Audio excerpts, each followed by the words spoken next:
Bố mày. Vô mừng ấy con. Vô mừng ấy hả? Gặp ba mở.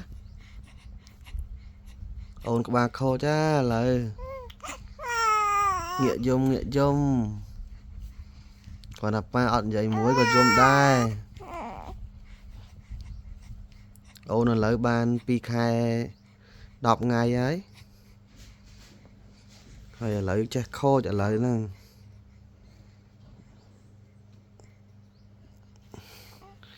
Còn gặp ba ọt dậy muối còn dung đai nữa. Nó con nữa. Bố mày. Lưới con. Lưới ớt. Lưới ba hai ớt. Ok. Ba ọt dậy muối hả? Hả? Khăn ba ọt dậy muối mến. Hả? Bố mày. Lưới con. Lưới ớt.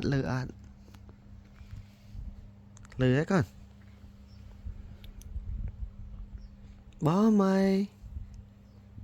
Bố mày. Cái ai bây chị ở hơi. Khai khỏi năng thời tinh cái ai thêm tiên nè con đó. Ok. Ok ớt. Vậy mà.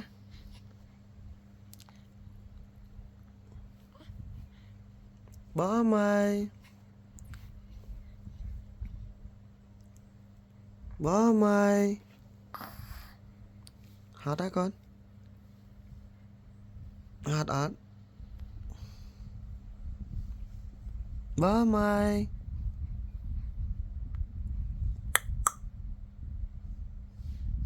Hu.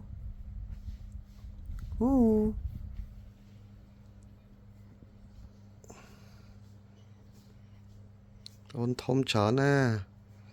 Ôn ban pi khai cả là hai. Pi khai đọc ngày ai. Bố mày. Lưới con.